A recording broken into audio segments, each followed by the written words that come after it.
एक ज्ञानी मॉन्क जंगल के एक वृक्ष के नीचे ध्यान किया करते थे। वे रोज एक लकड़हारे को लकड़ियां काटकर ले जाते हुए देखते। एक दिन उसने उस लकड़हारे को रोककर कहा, सुनो भाई, दिन भर लकड़ी काटते हो और उस लकड़ी को बेच के 2 वक्त की रोटी भी नहीं जुटा पाते। तुम जरा जंगल में थोड़ा आगे क्यों नहीं जाते? वहां आगे चंदन के वृक्ष का घना जंगल है। एक दिन काट कर ले जाओगे तो हफ्ते भर के खाने की व्यवस्था हो जाएगी।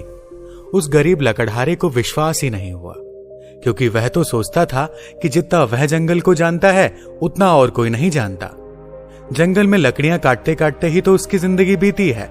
यह साधु यहाँ इस वृक्ष के नीचे बैठा रहता है, इसको क्या खाक पता होगा जंगल के बारे में। मानने का मन तो नहीं हुआ, लेकिन फिर सोचा कि नुकसान ही क्या है। कौन जाने, शायद वह सन्यासी ठीक कह रहा हो। फिर झूठ भी कहेगा क्यों? शांत आदमी मालूम पड़ता है, दयालु भी लगता है और इससे पहले कभी बोला भी नहीं है। एक बार प्रयोग करके देखने में क्या जाता है। साधु की बातों पर विश्वास करके वह लकड़हारा जंगल में आगे गया। जब वह वहां से लौटा तो साधु के चरणों में सिर रख दिया और कहा, मुझे क्षमा करना, मेरे मन में बहुत संदेह आया था, क्योंकि मैं सोचता था कि मुझसे ज्यादा इस जंगल के बारे में और कौन जानता है। मेरा बाप भी लकड़हारा था, उसका बाप भी लकड़हारा था। हम इसी जंगल में लकड़ियां काट काट कर अपना गुजारा कर रहे हैं।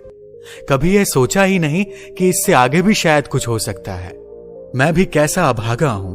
काश पहले पता चल जाता तो आधी जिंदगी गरीबी में न गुजारनी पड़ती। साधु ने कहा, कोई फिक्र मत करो, जब जागो तभी सवेरा है। अब जाओ और जाकर चंदन की लकड़ियां काटो। अब उस लकड़हारे के दिन बड़े मजे से गुजरने लगे। एक दिन लकड़ियां काट लेता, 7-8 दिन जंगल जाने की जरूरत ही नहीं पड़ती। बाजार में उसकी इतनी कीमत मिल जाती जिससे वो अपने परिवार के लिए हफ्तों के राशन पानी का बंदोबस्त कर लेता। ऐसे ही दिन गुजरने लगे। लकड़हारा हफ्ते में एक दिन जंगल जाता, चंदन की लकड़ियां काटता और जाकर उन्हें बाजार में बेच देता। एक दिन जब वो लकड़ियां काटने जा रहा था तो उस साधु ने उसे रोककर कहा, तुम जब से चंदन की लकड़ियां ही काट रहे हो, आगे नहीं गए? तुम्हारे मन में कभी यह सवाल नहीं आता कि इससे आगे भी कुछ हो सकता है? यह तो मेरे मन में सवाल ही नहीं आया कि चंदन के आगे भी कुछ हो सकता है, लकड़हारे ने कहा। साधु ने कहा, चंदन के आगे जरा जाओ तो वहां चांदी की खदान है। लकड़ियां काटना छोड़ो, एक दिन ले जाओगे 2-4 महीने के लिए हो जाएगा। अब तो वह साधु पर भरोसा करने लगा था। बिना कुछ सोचे समझे वह वहां से भागा। वहां जाकर उसने देखा तो वह हैरान रह गया। वहां तो सचमुच एक चांदी की खदान थी। वह खुशी से उछलने लगा। अब तो वह 4-5 महीने में एक बार आता, चांदी लेता और अगले 4-5 महीने आराम से रहता। ऐसे ही कुछ साल गुजर गए। एक दिन जब लकड़हारा चांदी लेने जंगल जा रहा था तो वो साधु उसे फिर से उसी पेड़ के नीचे मिला।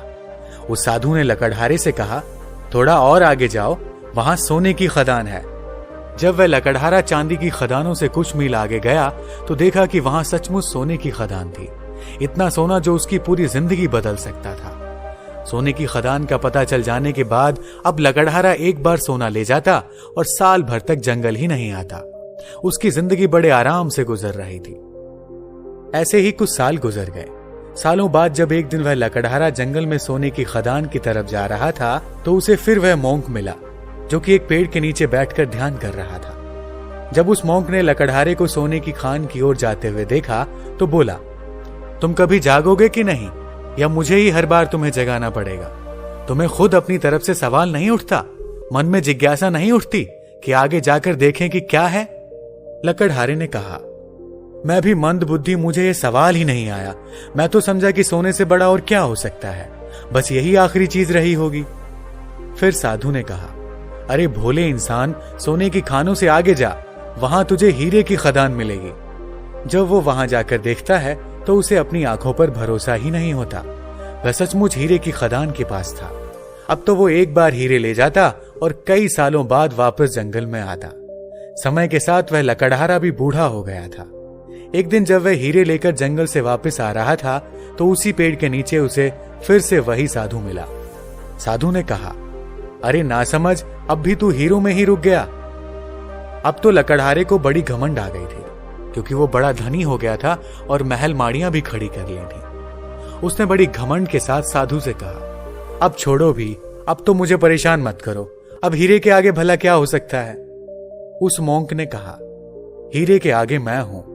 क्या तुझे कभी यह ख्याल नहीं आया कि यह आदमी मस्त यहां बैठा है जिसे पता है हीरों की खदान के बारे में, और वो हीरे नहीं भर रहा है। इसको हीरों से भी आगे, हीरों से भी बड़ा कुछ बहुमूल्य मिल गया है, तभी तो यहां निश्चिंत बैठा है। क्या तुझे यह कभी विचार नहीं आया? उस साधु की बात सुनते ही वह लकड़हारा रोने लगा और उस ध्यानी मॉन्क के पैर पकड़कर कहता है, मैं भी कैसा मूर्ख हूं, कभी सोच ही नहीं पाया कि जिसने यह सोने चांदी हीरे जवाहरात छोड़ दिए उसके पास जरूर इन हीरे जवाहरातों से भी बड़ा धन होगा।